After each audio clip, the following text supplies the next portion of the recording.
بسم الله الرحمن الرحیم. نن زموږ ټاپک دی نیوکلیس. نیوکلیس ډیر زیات اهم ټاپک دی. نو ډیفینیشن له موږ راشو the most important and visible part of eukaryotic cell. اولینې خبره خو دا ده چې تاسو پروکاریوټیک سیل او یوکاریوټیک سیل وپېژنئ. پروکاریوټیک سیل هغې ته وایي چې هغه زموږ سره یعنې مطلب د بیکټیریا چې کوم دی دا پروکاریوټ دی او د بیکټیریا چې کوم سیل دی دغې سیل ته پروکاریوټیک سیل وایي. نو په دغې کې زموږ سره نیوکلیس، مایټوکانډریا، ګالجي باډیز، اندوپلازمیک ریټیکولم وغیره دا څیزونه پکې نه وي، نو دې ته پروکاریوټیک سیل وایي. او چې په کوم سیل کې زموږ سره نیوکلیس، مایټوکانډریا، ګالجي باډیز، اندوپلازمیک ریټیکولم، کلوروپلاست وغیره وغیره دا څیزونه پکې موجود وي، نو هغې ته څه وایي؟ یوکاریوټیک سیل ورته وایي. ټیک ده؟ یعنې مطلب زموږ سره چې کوم پروټیسټ دي لکه امیبا، پیرامیشیم، یوګلینا وغیره، او دغه شانتې چې کوم زموږ سره فنجای ده، خریړي مریړي، او دغه شانتې چې کوم پلانټس دي، بوټي او انیملز چې کوم ځناور دي او یعنې مطلب انسانان وغیره، نو دا زموږ سره څه دي؟ یوکاریوټس دي. ټیک شو؟ او د دوی چې کوم سیلز دي نو دې سیلز ته یوکاریوټیک سیل وایي. نو په یوکاریوټیک سیل کې یعنې مطلب که موږ خپل ځان واخلو نو زموږ په سیل کې دا ویزیبل پارټ دی، یعنې مطلب په اسانه باندې په نظر راځي. چې کله موږ په مایکروسکوپ باندې سټډي کوو د سیل، نو دا نیوکلیس پکې په اسانه باندې په نظر راځي، ځکه دې ته ویزیبل پارټ وایي. او بله خبره دا ده چې دا موسټ امپورټنټ پارټ هم دی د یوکاریوټیک سیل، یعنې مطلب دا ډېر زیات اهم هم دی، ځکه چې په دې کې دننه ډي ان اے وي، او ډي ان اے چې کوم دی نو زموږ د سیل ټول کارونه کنټرول کوي. او چې کله د سیل ټول کارونه کنټرول کوي نو یعنې مطلب دا دی چې زموږ د جسم ټول کارونه هم د ډي ان اے په وجه باندې کنټرول کیږي. نو په دې وجه باندې او دا ډي ان اے چېرته موجود وي؟ په نیوکلیس کې موجود وي. په دې وجه باندې دا نیوکلیس چې کوم دی دا موسټ امپورټنټ پارټ دی د یوکاریوټیک سیل، او په اسانه باندې په نظر راځي. په دې وجه باندې ویزیبل پارټ هم دی. ټیک شو؟ شیپ لکه موږ راشو یعنې مطلب د دې شکل له راشو یاد ساتئ چې دا یا سپیریکل وي یعنې مطلب ګول، او یا چې کوم دی ایرریګولر یعنې مطلب ګډوډ شانتي هم کېدلی شي. ټیک شو؟ پریزنس یعنې مطلب دا په چا کې پریزنټ وي؟ نو موږ الریډي په ډیفینیشن کې ووایو چې دا په یوکاریوټیک سیل کې پریزنټ وي. ټیک شو که نه؟ یعنې مطلب پروټیسټ، فنجای، پلانټس او انیملز په دې سیلز کې چې کوم دی نو دا موجود وي. ایبسنټ ان په چا کې نه وي موجود؟ نو چې کوم زموږ سره پروکاریوټیک سیل دی یعنې بیکټیریا ده، په هغې کې دا نه وي موجود. او د دې سره سره یاد ساتئ چې کوم ممیلین آر بي سیز دي که نه، یعنې مطلب زموږ چې کوم ریډ بلډ سیلز دي، نو په دې کې هم زموږ سره چې کوم دی نو نیوکلیس ایبسنټ وي، نه وي پکې موجود. ټیک شو که؟ د دې سره سره پکې مایټوکانډریا هم چې کوم دی نو نه وي موجود. د هغې وجه دا ده چې کوم آر بي سیز دي که نه، ریډ بلډ سیلز، نو د دې کار دی اکسیجن وړل راوړل.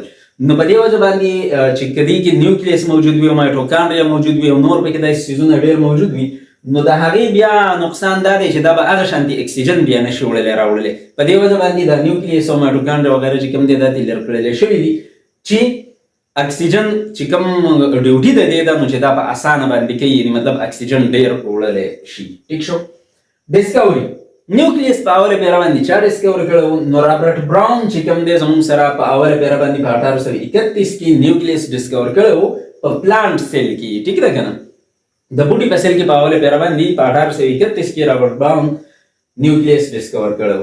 نمبر لکه موږ راشو چې یعنې مطلب په سیل کې دا نیوکلیس څومره یوې، دوی، پنځه، لسې، څو؟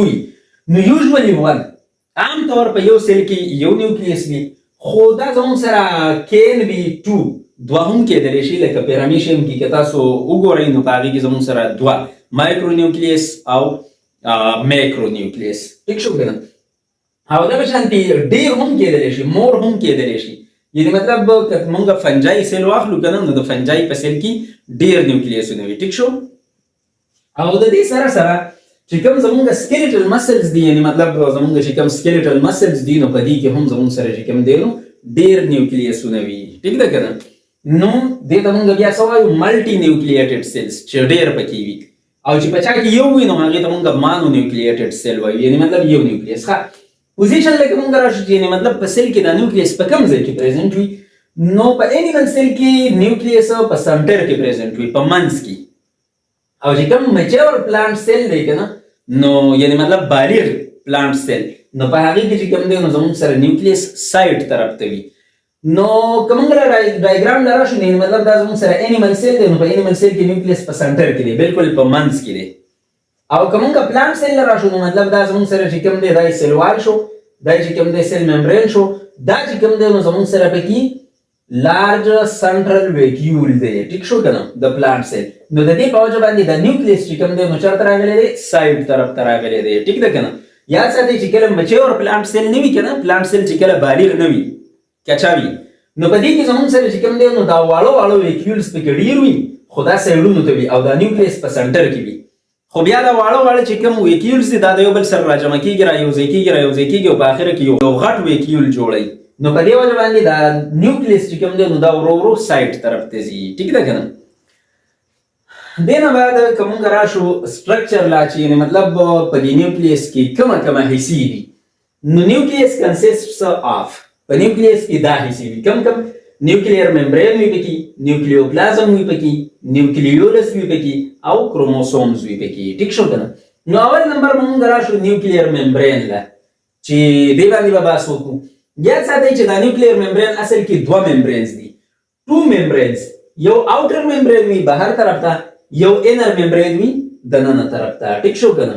یعنی مطلب دا زموږ سره چې کوم دی انیمل سیل دی، دا نیوکلیس دی، دا نیوکلیس ته مونږ بهر ته راویستو او غټ هم کو، ټیک ده کنه. نو یاد ساتئ چې دا مونږ غټ کو کنه، نو ګورئ دا پکې زموږ سره څه شی دی؟ آوټر ممبرین، ټیک ده کنه. او دا یو ممبرین چې کوم دی نو دا اوس انر ممبرین دی، انر ممبرین، ټیک ده کنه. نو دا دوه ممبرینز دي، دوه پردې دي، یوه بهر طرف ته وي هغې ته آوټر ممبرین وي، یوه دننه وي هغې ته انر ممبرین وایي، ټیک ده کنه. also called nuclear envelope، او دې ته نیوکلیر انوالپ هم وایي، د دواړو ممبرینز ته په شریکه باندې نیوکلیر انوالپ هم وایي. انوالپ لفافې ته وایي، ټیک ده کنه. خط چې کله تاسو ودونو کې خلکو ته لیږئ کنه، نو په هغه لفافه کې یې بند کړئ، نو دغې لفافې ته چې کوم دی نو انوالپ وایي. دغه شانتي چونکې دا زموږ سره چې کوم دی یو داسې لفافه ده چې د نیوکلیر مټیریل یې راګیر کړي دي، په دې وجه باندې دې لفافې ته مونږ څه وایو؟ نیوکلیر انوالپ ورته وایو، یا مطلب نیوکلیر ممبرینز ورته وایو، ټیک ده. په دې کې چې کوم دی نو زموږ سره نیوکلیر پورز وي، سوري وي پکې واړه واړه. دا داسې نه وي چې مطلب یو ممبرین هم مکمل دی او بل ممبرین هم مکمل دی، نه، په دې کې واړه واړه سوري وي، هغه سورو ته نیوکلیر پورز وایي. یعنی مطلب دا زموږ سره چې کوم دی نیوکلیر پور دی، دا نیوکلیر پور دی، دا نیوکلیر پور دی، نه دا سوري دی پکې، نو دې ته څه وایي؟ نیوکلیر پور. زه به دې ته ولیکم نیوکلیر پور، ان پی، ټیک ده کنه. نو دا نیوکلیر پورز دي. نو دا د څه لپاره وي؟ ایکسچینج، چې یعنې مطلب څیزونه پکې چې کوم دی نو ایکسچینج کېږي د چا په منځ کې، بټوین نیوکلیس اینډ سایټوپلازم، ټیک ده کنه. یعنې مطلب دا زموږ سره چې کوم دی انیمل سیل دی، دا انیمل سیل ممبرین دی، او دا ریجن چې کوم دی نو دا سایټوپلازم دی، او دا ریجن چې کوم دی نو دا نیوکلیس دی. اوس څه څیزونه به د دې سایټوپلازم نه دننه نیوکلیس ته پکار وي، او څه څیزونه به د نیوکلیس نه بهر سایټوپلازم ته پکار وي. نو دا په دې ځای کې واړه واړه سوري پکار دي چې د هغې په ذریعه باندې دننه هم څیزونه تللی شي او بهر ته هم راتللی شي. نو دغه سورو ته څه وایي؟ نیوکلیر پورز ورته وایي، ټیک ده. نو مطلب که بهر زموږ سره دلته سایټوپلازم دی، نو د دې نیوکلیس نه څیزونه د نیوکلیر پور په ذریعه باندې بهر ته وځي، او د نیوکلیس د سایټوپلازم نه چې کوم دی نو نیوکلیس ته دننه راځي، ټیک ده. نیوکلیوپلازم، نیوکلیوپلازم چې کوم دی نو که تاسو خیال کړی وي که نه، دا زموږ سره انیمل سیل دی، د انیمل سیل ممبرین دی، او د دې انیمل سیل ممبرین نه چې دننه دا کومه ایریا ده دې ته مونږ څه وایو؟ سایټوپلازم ورته وایو. دغه شانتي دا چې کوم ممبرین دی نو دا د نیوکلیس ممبرین دی، نو دې ته مونږ نیوکلیر ممبرین وایو، او د دې نیوکلیر ممبرین نه چې دننه کومه علاقه ده هغې ته مونږ نیوکلیوپلازم وایو. څنګه چې د سیل ممبرین نه دننه کومه علاقه وي نو هغې ته مونږ څه وایو؟ سایټوپلازم. دغه شانتي چې د نیوکلیر ممبرین نه دننه کومه علاقه وي هغې ته مونږ څه وایو؟ نیوکلیوپلازم ورته وایو، ټیک ده. نو دا زموږ سره ګرینولر میټرکس وي. ګرینولر څه ته وایي؟ دانېدار. یعنې مطلب د ګرینولر مطلب دا دی چې ناټ کلیر، دا کلیر نه وي، لکه څنګه چې مونږ اوبه راواخلو وګورو ورته نو هغه کلیر وي، صفا وي، مونږ ته پکې څه نه ښکاري. نو دا زموږ سره چې کوم دی دغه شانتي د اوبو په شانتي کلیر نه وي، ټیک ده. ځکه چې په دې کې پروټینز وي، انزایمز وي پکې، نیوکلیوټایډز وي پکې، آر ان اے وي پکې، وغیره وغیره څیزونه پکې موجود وي. په دې وجه باندې دا زموږ سره ګرینولر وي، دانېدار شانتي وي، کلیر نه وي، ټیک ده. او د میټرکس څه مطلب دی؟ میټرکس سپورټینګ سبسټانس ته وایي، ټیک ده که نه. یعنې مطلب که تاسو کور جوړوئ، کور، او د کور دپاره بنیادونه وکنئ که نه، او هغه بنیادونه کې چې کوم دی تاسو کاڼي راخېژوئ داسې، نو دغه کاڼو د سپورټ دپاره د مضبوطیا دپاره تاسو مساله ور اچوئ، یعنې مطلب شګه کرش او سیمټ چې کوم دی هغه میکس کوئ، مساله ترې جوړوئ او هغه چې کوم دی نو ور اچوئ. نو دغه شګه کرش سیمټ چې کوم دغه مساله ده نو دا د دې کاڼي دپاره څه شی شو؟ میټرکس شو، یعنې مطلب سپورټینګ سبسټانس شو. دا چې کوم کاڼي دي نو دا څه کوي؟ سپورټ کوي. دغه شان دي زمونږ سره چې کوم دی نو دا چې کوم نیوکلیوپلازم دی نو دې ته مونږ میټرکس ځکه وایو چې دا سپورټینګ سبسټانس دی، سپورټ ورکوي. نو دا چاله سپورټ ورکوي؟ دا کرومېټین له چې کوم دی نو سپورټ ورکوي، کرومېټین نیټورک له سپورټ ورکوي، او د دې سره سره چې کوم نیوکلیولس دی نو هغه له سپورټ ورکوي. لکه ګوره زمونږ سره چې کوم دی نو دا خبره خو مونږ وکړه چې دا زمونږ سره نیوکلیر انولپ دی یا مطلب نیوکلیر ممبرینز دي. ټیک شو که نه؟ د دې نه دننه چې دا کومه علاقه ده دا خالي علاقه، نو دې ټولې علاقې ته مونږ څه وایو؟ نیوکلیوپلازم ورته وایو. نو په دې نیوکلیوپلازم کې اوس زمونږ سره چې کوم دی نو څه شی موجود دي؟ دا پکې چې کوم جال جال ښکاري نو دا کرومېټین نیټورک دی، او چې کوم دا تور غټ ځای کې کوم ښکاري دا غټ ډاټ نو دا زمونږ سره نیوکلیولس دی. نو دې کرومېټین نیټورک له او دې نیوکلیولس له چې چا سپورټ ورکړی دی نو هغه ورله چا ورکړی دی؟ هغه ورله دې نیوکلیوپلازم ورکړی دی. دا خالي ځای کې چې کوم زمونږ سره کوم ګرینولر میټرکس دی نو دې ورله سپورټ ورکړی دی. ټیک شو؟ ښه، دې نه بعد زمونږ سره راځي نیوکلیولس. تاسو ته ما الریډي وویل چې مطلب دا زمونږ سره کرومېټین نیټورک دی دا جال جال، او دا ریجن چې کوم دی دا زمونږ سره نیوکلیولس دی. نو ګورئ ورته سفیریکل باډي ودن د نیوکلیس. په دې نیوکلیس کې دننه بیا زمونږ سره چې کوم دی سفیریکل باډي ده. که تاسو دې ډایګرام له راشئ نو یعنې مطلب دا زمونږ سره سیل ممبرین شو، دا ریجن زمونږ سره چې کوم دی سایټوپلازم شو، دا زمونږ سره نیوکلیر ممبرین شو، دا دننه ریجن چې کوم دی دا زمونږ سره نیوکلیوپلازم شو. په دې نیوکلیوپلازم کې چې کوم دی زمونږ سره څه شی موجود دی؟ کرومېټین نیټورک، او په یو خاص ځای کې دغه شانتې زمونږ سره پکې یو بل سټرکچر موجود وي، هغې ته پکې بیا مونږ څه وایو؟ نیوکلیولس ورته وایو. ټیک ده؟ نو ممبرین د دې نیوکلیولس ممبرین نه وي بیا. ټیک ده که نه؟ یعنې مطلب د دې نیوکلیس خو ممبرین شته، خو په دې نیوکلیس کې چې دننه کوم نیوکلیولس دی نو د هغې بیا خپل ممبرین نشته. رایبوسومل RNA is synthesized and stored in nucleolus. د RNA زموږ سره قسمونه دي، messenger RNA، transfer RNA، رایبوسومل RNA. صحیح ده که نه؟ هغې باندې به بیا چېرته بحث وکړو. خو چې کوم زموږ سره رایبوسومل RNA دا مطلب کوم چې د رایبوسوم حصه ده نو هغه زموږ سره چې کوم دی نو چېرته جوړېږي؟ هغه په دې نیوکلیولس کې جوړېږي. ټیک ده که نه؟ په دې نیوکلیولس کې جوړېږي او دلته بیا سټور کېږي هم. ټیک ده؟ اوس دغه رایبوسومل RNA او پروټین د یو بل سره رایوځای شي او یو سټرکچر جوړ کړي، هغې ته مونږ څه وایو؟ رایبوسوم. نو دا رایبوسوم بیا چېرته راوځي؟ دا رایبوسوم بیا بهر سایټوپلازم ته راوځي، او په سایټوپلازم کې د رایبوسوم کار څه دی؟ پروټین سینتھیسس. ټیک ده که نه؟ نه مطلب مونږ دا خبره کولی شو چې کوم زمونږ سره نیوکلیولس دی نو نیوکلیولس کارخانه ده د رایبوسومز او رایبوسومز کارخانه ده د پروټین. ټیک ده که نه؟ یعنې مطلب رایبوسوم چې کوم زموږ سره نیوکلیولس دی نو نیوکلیولس کارخانه ده د رایبوسوم، ځکه چې په نیوکلیولس کې رایبوسومز جوړېږي، او بیا رایبوسومز کارخانه ده د پروټینز، ځکه چې پروټینز چې کوم دی نو دا چېرته جوړېږي؟ په رایبوسوم کې جوړېږي. ټیک ده؟ ښه، دې نه بعد بیا زموږ سره چې کوم دی نو راځي څه؟ کروموسومز. ټیک ده؟ کروموسومز څه شی دی؟ نو کروموس ته وایي کلر ته، او سوما څه ته وایي؟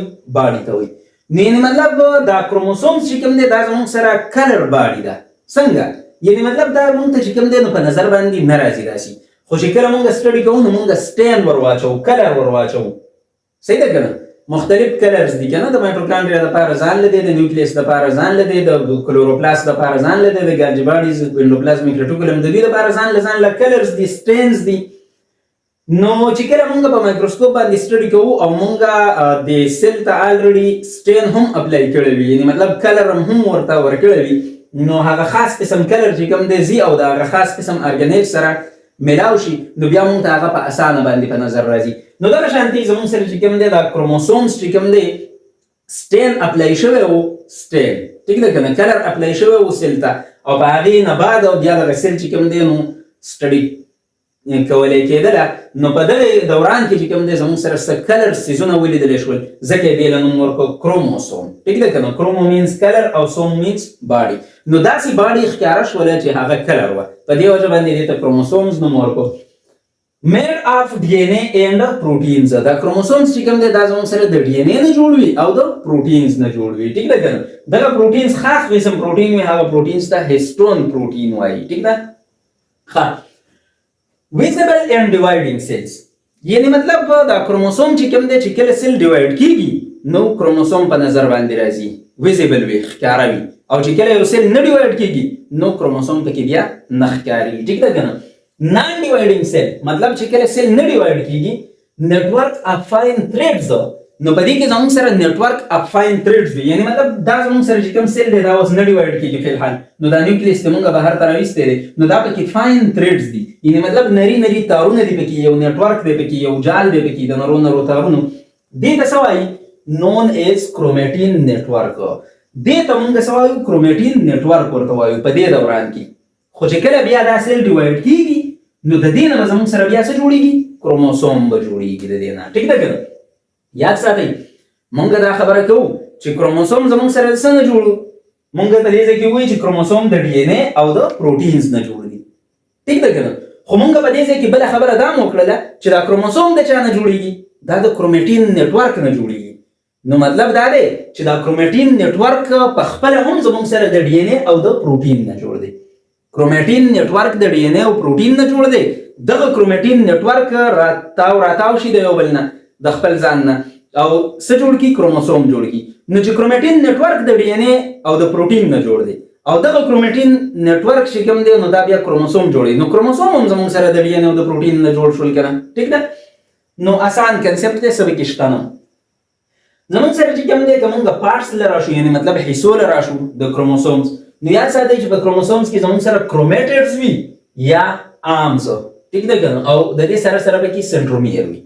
یعنی ګوره تاسو ما دا خبره وکړه چې کله یو سیل نه ډیوایډ کیږي په دې حالت کې ده. ټیک ده کنه. نو دا هغه نیوکلیس مونږ بهر دا راوستل غټ کړم دي، نو په دې کې زموږ سره کرومېټین نیټورک وي، کروموسومز پکې نه وي.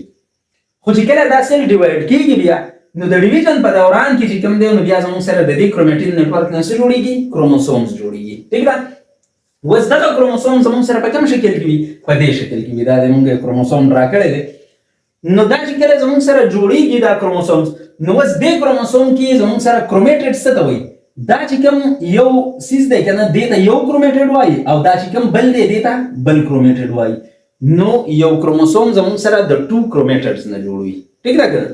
او دا دواړه کرومېټډز چې کوم دی دا د یو بل سره په دې سنټرومیر باندې چې کوم دی نو اټیچ وي. دا زموږ سره سنټرومیر دی. دا ریجن دی نو دې ته موږ څه وایو؟ اوس کرومېټډ ورته وایو. دا یو کرومېټډ دی او دغه شانتي دا چې کوم دی نو دا زموږ سره بل کرومېټډ دی او دا دواړه کرومېټډز زموږ سره چې کوم دی نو په سنټرومیر ریجن باندې د یو بل سره اټیچ دي. ټیک ده. اوس عام څه ته وایي؟ په دې ځای کې موږ عام لفظ استعمال کړی دی، عامز.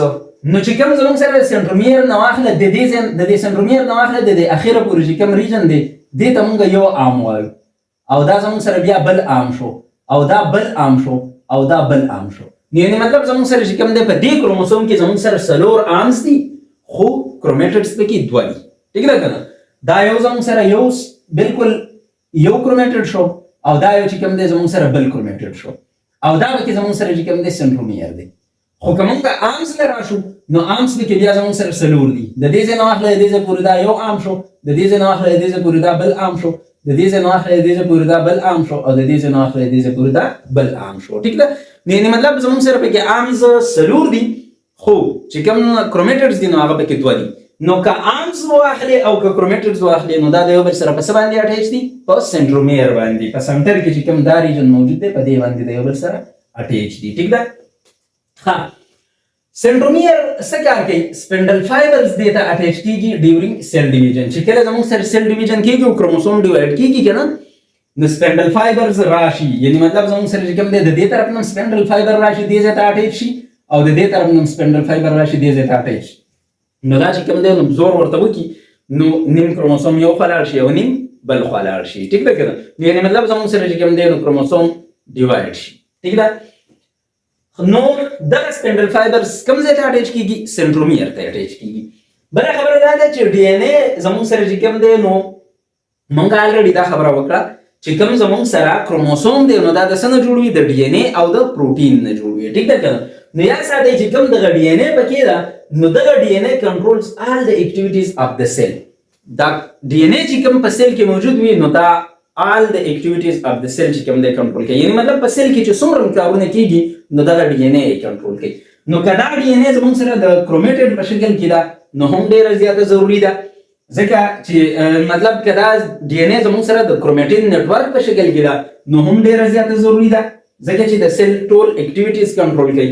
او که فرض کړه دا زموږ سره کروموسوم شکل ته راشي نو دا سیل چې اوس ډیوایډ کیږي او بل سیل ته ځي دا ډي ان اے چې اوس ډیوایډ کیږي او بل سیل ته ځي نو دغه ډي ان اے به بیا زموږ سره الته هم څه چل کوي الته به واپس کرومېټین نتورک جوړیږي او دغه کرومېټین نتورک چې کوم دی نو دغه ډي ان اے چې کوم دی نو دغه به بیا آل د اکټیویټیز اف د سیل کنټرول کوي. یعنی مطلب د سیل چې څومره کارونه دي هغه به بیا کنټرول کوي. ٹھیک ده. ساينټیفیک انفارمیشنز استاس په دې کتاب کې ورکړي دي چې ډي ان اے چې کوم ده نو دا کریکټریسټکس ټرانسفر کوي نیکسټ جنریشن ته. یعنی مطلب د مور او پلار نه خصوصیات بچو ته منتقل کوي. په دې وجه باندې دی ډي ان اے ته هیریډیټري مټیریل هم وایي وراثتي مواد ورته وایي ځکه چې د مور او پلار خصوصیات بچو ته د دې په وجه باندې منتقل کیږي. په دې وجه باندې دی ډي ان اے ته هیریډیټري مټیریل هم وایي. ٹھیک ده. یا ساتي چې کروموسوم نمبر سپیسیفیک وي فار سپیشیز. یعنی مطلب چې څومره زموږ سره سپیشیز دي نو په هغه کې کروموسوم نمبر څه دی سپیسیفیک دی. یعنی مطلب کانسټنټ دی. ٹھیک ده کنه. انسانان چې کوم دی دا زموږ سره په دنیا کې یو سپیشي ده. کله انسان پښتون دی که پنجابی دی او که په چاینا کې دی او که په امریکا کې دی او که په جاپان کې دی که په هر ځای کې دی نو دا زموږ سره یو سپیشي دی. انسانان ټول یو سپیشیز دي او په دې کې چې کوم دی نو زموږ سره نمبر اف کروموسومز کانسټنټ دی سپیسیفیک دی 46 نمبر اف کروموسومز دی په هر یو انسان کې. ٹھیک ده. هغه بیا خبره ده چې کم زیات په کې لږ ډېر کېدل شي مختلفې بیماریانې دي بیا هغه بیا خبره ده خو عام طور زموږ سره په نارمل انسانانو کې 46 کروموسومز وي. ٹھیک ده. نو کانسټنټ وي. ښه دغه شان دي دا به زموږ سره په هیومن کې 46 وي. ریډش چې کوم دی مولی په هغې کې 18 کروموسومز وي. اونین چې کوم دی پیاز په هغې کې زموږ سره 16 کروموسومز وي. پیجن چې کوم دی کوتره کبوتر نو په هغې کې زموږ سره 80 کروموسومز وي. او دغه شانتي نور هم دنیا څیزونه دي چې په هغوی کې خپل سپیسیفیک نمبر اف کروموسومز وي. ٹھیک ده. اوس پروکیریاټس لکه مونږ راشو یعنی مطلب بیکټیریا ده. نو دلته مونږ په ډیفینیشن کې د یوکیریاټک سیل خبره کړې ده. دلته مونږ په پریزنس او په ابسنس کې چې کوم دی نو هم خبره کړې ده چې یعنی مطلب زموږ سره نیوکلیس په څه کې موجود وي په یوکیریاټک سیل کې موجود وي او په پروکیریاټک سیل کې ابسنت وي. نو اوس اگین هغه خبرې له بیا راځو چې په پروکیریاټک سیل کې نیوکلیس نه وي موجود. ټیک ده. نو چې په پروکیریاټک سیل کې زموږ سره نیوکلیس نه وي موجود نو آیا دغلته به ډي ان اے هم دی؟ نه ډي ان اے به پکې وي. ډي ان اے به پکې وي کروموسوم به پکې وي خو چې کوم زموږ کروموسومز دي نو هغه د ډي ان اے او د پروټین نه جوړ دي د یوکیریاټک سیل. خو چې کوم زموږ سره پروکیریاټک سیل دی نو په هغې کې به کروموسوم کې صرف او صرف ډي ان اے وي پروټین ورسره نه وي موجود. ٹھیک ده کنه. یو خبره دا ډیره ضروری ده چې پروکیریاټک سیل کې زموږ سره نیوکلیس نه وي موجود. د پروکیریاټک سیل چې کوم کروموسوم دی نو په هغې کې ډي ان اے په هغې کې پروټین نه وي موجود. ٹھیک ده. بله خبره دا ده چې زموږ سره مطلب ډي ان اے پکې شته کروموسوم پکې شته او نیوکلیس نشته نو دا به بیا کوم ځای کې موجود وي نو سبمرج ان سایټوپلازم. دغه چې کوم کروموسوم دی دا به په سایټوپلازم کې سبمرج وي یعنی مطلب پروت به وي پکې او دغه ریجن ته به بیا موږ څه وایو نیوکلیاید ریجن به ورته وایو. دا خاص کار په ټیسټونو کې دا راځي زموږ سره یعنی مطلب که دا زموږ سره پروکیریاټک سیل شو داسې بیکټیریا شوله نو په دې کې خو زموږ سره نیوکلیس نشته که نه په دې سنټر کې نیوکلیس پکې نشته. نو چې نیوکلیس نشته نو د دوی چې کوم زموږ سره دا کروموسوم دی دا ډي ان اے نه جوړ دی دا دغه شانتې په دې سایټوپلازم کې دلته پروت وي. اوس دې ریجن ته نیوکلیاید ریجن وایي. په دې کوم ریجن کې چې زموږ سره دا کروموسوم پروت دی دا کومه ډي ان اے پرته ده دغه ریجن ته اوس مونږ څه وایو نیوکلیاید ورته وایو په پروکیریاټک سیل کې په بیکټیریا کې. ٹھیک ده. فنکشنز اف نیوکلیس د نیوکلیس څه کارونه دي نو یا ساده چې کنټرولز آل د اکټیویټیز اف د سیل. په نیوکلیس کې ډي ان اے ده او ډي ان اے چې کوم دی نو آل د اکټیویټیز اف د سیل کنټرول کوي. یوکیریاټک سیل چې کوم دی اوس ډي ان اے چې کوم دی نو دا زموږ سره په نیوکلیس کې موجود وي او کریکټرز ټرانسفر کوي فرام پیرنټس ټو اپسپرینګز. د مور او پلار نه خصوصیات بچو ته منتقل کوي. نو یعنی مطلب دا ډي ان اے دا کار کوي او دا ډي ان اے چېرته موجود ده په نیوکلیس کې نو دا اصل کې د نیوکلیس کار شو زموږ سره یو قسم له. بل Transcription and replication. Transcription څه ته وایي؟ کله چې زموږ سره د ډي ان اے نه معلوماتو آر ان اے ته بدلیږي، یعنی مطلب د ډي ان اے نه چې کله آر ان اے جوړیږي دې عمل ته ټرانسکرپشن وایي. نو د ډي ان اے نه آر ان اے چېرته جوړیږي؟ په نیوکلیس کې جوړیږي. دغه شانتي د ډي ان اے نه ډي ان اے جوړېدلو ته څه وایي؟ ریپلیکیشن. د ډي ان اے نه ډي ان اے جوړېدلو ته څه وایي؟ ریپلیکیشن ورته وایي. یعنی مطلب که کله یو سیل ډیوایډ کیږي نو داسې خو نه کیږي که نه چې یعنې مطلب زموږ سره هغه ډي ان اے کې یو سیل ته لاړ شي او هغه بل سیل خالي. نه، ډي ان اے خو پکار ده چې په یو سیل کې هم هغه عمری او په بل سیل کې هم هغه عمری. نو په دې وجه باندې د ډي ان اے به اوله کاپي جوړېږي، یعنې مطلب زموږ سره چې کوم دی د هغې مقدار به ډبل کیږي، نو بیا به یو خوا هم ځي او بل خوا به هم ځي، نو واپس به کانسټنټ پاتې کیږي. یعنې ساده خبره دا ده که زموږ سیل کې 46 نمبر اف کروموسومز دي، نو که زموږ دا سیل ډیوایډ کیږي نو داسې خو نه ده چې دا 46 کروموسومز یو خوا لاړ شي او 0 بل خوا لاړ شي، یا داسې هم نه ده چې مطلب 23 یو خوا لاړ شي او 23 بل خوا. نو دا خو چې بیا ډیوایډ کیږي نو 12.5 به یو خوا ځي او 12.5 بل خوا ځي. نو په دې وجه باندې د کروموسوم دا نمبر چې کوم دی ورو ورو کمیږي. په موږ کې ټریلیونز اف سیلز دي، یعنی مطلب بېشماره سیلز دي او په دې ټول سیلز کې 46 نمبر اف کروموسومز دي که نه. نو یعنې مطلب دا پکې ولې دي؟ دا پکې په دې وجه باندې دي چې سیل چې کله ډیوایډ کېږي نو د هغې نه مخکې د ډي ان اے مقدار ډبل شي. نو د ډي ان اے نه ډي ان اے جوړېدلو ته څه وایي؟ ریپلیکیشن ورته وایي. نو دا چېرته کېږي؟ په نیوکلیس کې کېږي. او د ډي ان اے نه چې کله آر ان اے جوړېږي نو دې عمل ته څه وایي؟ ټرانسکرپشن. نو دا چې کوم دی نو هم زموږ سره په نیوکلیس کې کېږي. رایبوسوم سینتھیسس، مونږ دا خبره وکړه چې په نیوکلیس کې دننه زموږ سره چې کوم دی نیوکلیولس دی او په دې نیوکلیولس کې رایبوسومز جوړېږي. نو مطلب دا هم زموږ سره د نیوکلیس کار شو.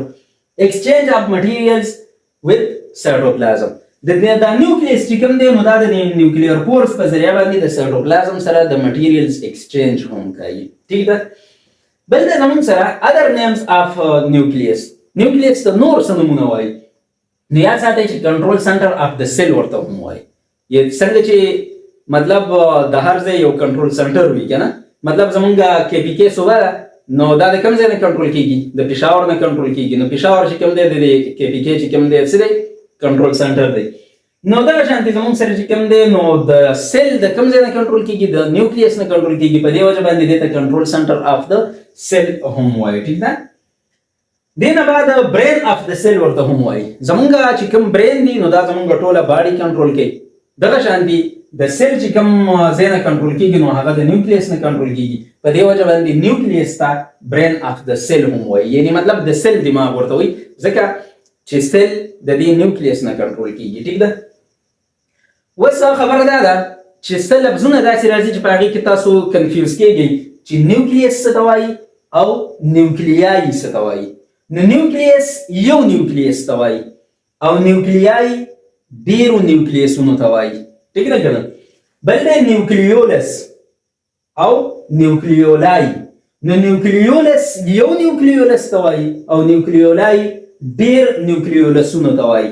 یعنې مطلب که یو نیوکلیس دی، یو نیوکلیس، نو دې ته به نیوکلیس وایو. خو که ډېر نیوکلیسونه دي په دې سیل کې نو بیا به ورته مونږ نیوکلیایي وایو. او که یو نیوکلیولس دی په نیوکلیس کې دننه نو دې ته بیا مونږ نیوکلیولس وایو. خو که ډېر نیوکلیولسونه وي پکې نو بیا به ورته مونږ نیوکلیولایي وایو. ټیک ده. یاد ساتئ چې کله مونږ د نیوکلیس سټډي کوو که نه، سټډي د نیوکلیس، نو دا به مونږ په نان ډیوایډینګ فیز کې کوو، په نان ډیوایډینګ سیل کې. کله چې سیل په انټرفیس کې وي یعنې مطلب ډیوایډ کېږي نو بیا پکې مونږ نیوکلیس سټډي کولی شو. خو چې کله مونږ کروموسوم سټډي کوو، کروموسومز، نو ګوره یاد ساتئ دا به بیا مونږ په ډیوایډینګ سیل کې یعنې مطلب په ډیوایډینګ فیز کې چې کوم زموږ سره میټافیز دی، پروفیز، میټافیز، انافیز، ټیلوفیز، دا به انشاءالله وایو. نو چې کوم زموږ سره میټافیز سټیج دی نو په هغې کې بیا زموږ سره کروموسوم په اسانه باندې ښکاري. نیوکلیس بیا ختم شوی. ټیک ده که نه. دا نیوکلیر ممبرینز ختم شوي او چې کوم دا کرومټین نیټورک دی نو د دې نه کروموسومز جوړ شوي وي. نو مونږ ته بیا کروموسومز په نظر باندې راځي په ډیوایډینګ سیل کې. ټیک ده. نو چې کله مونږ نیوکلیس سټډي کوو نو نان ډیوایډینګ سیل کې به سټډي کوو، او چې کله مونږ کروموسوم سټډي کوو نو بیا به مونږ په ډیوایډینګ سیل کې سټډي کوو. ټیک ده.